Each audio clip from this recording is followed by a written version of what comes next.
Как уйгуры-христиане Европу покоряли. История Мэп Ебалахи III и Рабан бар Соумы, выдающийся средневековый памятник о роли уйгур-христиан в Монгольской империи. История повествует о жизни уйгур-христиан, монахов Церкви Востока, которым было суждено сыграть уникальную роль в истории христианской церкви. Рабан Саума, уйгур, родился в Ханбалыке, столице Монгольской империи, в семье несторианского клирика Церкви Востока. Его называют уйгурским Марко Поло. Саума – единственный уроженец Монгольской империи, посетивший Папу Римского и королей в Европе. Его ученик Мар Ебалаха III, патриарх Ассирийской Церкви Востока. Уйгур, родился в семье несторианского архидиакона Уйгура Байниэля. Ильяс Маркос, уйгур, христианин Несторианской Церкви Востока, монах, ученик и спутник Рабана Саумы. Родился в Ханбалыке, современный Пекин, где находилась крупная уйгурская христианская община. Ильяс был монахом-секретарем при Сауме, хранил записи и документы, вел переписку, был переводчиком. Вместе с Рабан Саума в 1278 году отправился в паломничество в Иерусалим, которое превратилось в глобальную дипломатическую миссию. Аргун-хан, внук Хулагу, правитель государства хулагидов в Иране, направил Рабана Саума в Рим, Париж и другие столицы с дипломатической миссией и письмами к византийскому императору, папе римскому и европейским королям.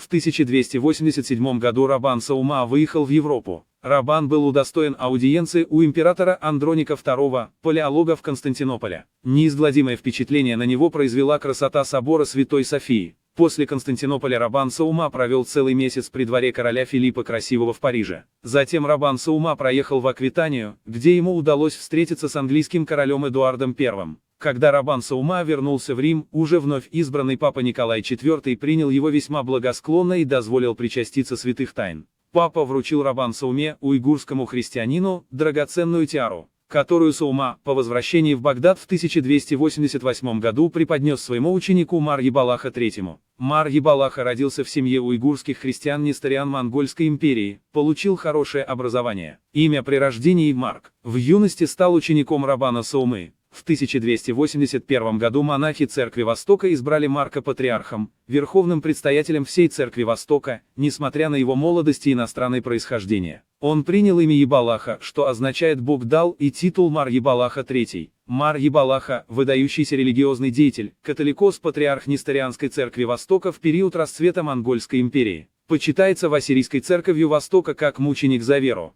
Его резиденция в Мараге, Персия, стала центром христианской учености. Рабан Саума, Мар Ебалаха III и Ильяс Маркос, уйгурские монахи-христиане, живые символы уйгурского культурного наследия, древнего народа, чьи корни уходят в эпоху каганатов, а достижения предвосхитили Ренессанс. Рабан Саума – дипломат, который принес Европе послание Востока, как уйгурский купец, в чьих караванах везли не только шелка, но древнюю цивилизацию. Мар Ебалаха – патриарх, который десятилетия удерживал хрупкий мост между монголами, христианами и мусульманами. Как его предки древние уйгуры удерживали равновесие между Китаем и степью. Ильяс Маркос – летописец, чьи записи стали голосом эпохи, продолжая письменную традицию древних уйгуров, первых, кто переводил буддийские сутры на уйгурский, и сохранили многие утерянные в Европе христианские письмена. Когда-то уйгуры дали миру бумагу, и сегодня они напоминают, даже если нашу историю попытаются стереть, уйгурская история живет в каменных стелах уйгурского каганата, в древних книгах Турфана, во фресках пещеры Тысячи Будд и, конечно, в истории Мар Ебалахи III и Рабан Саумы.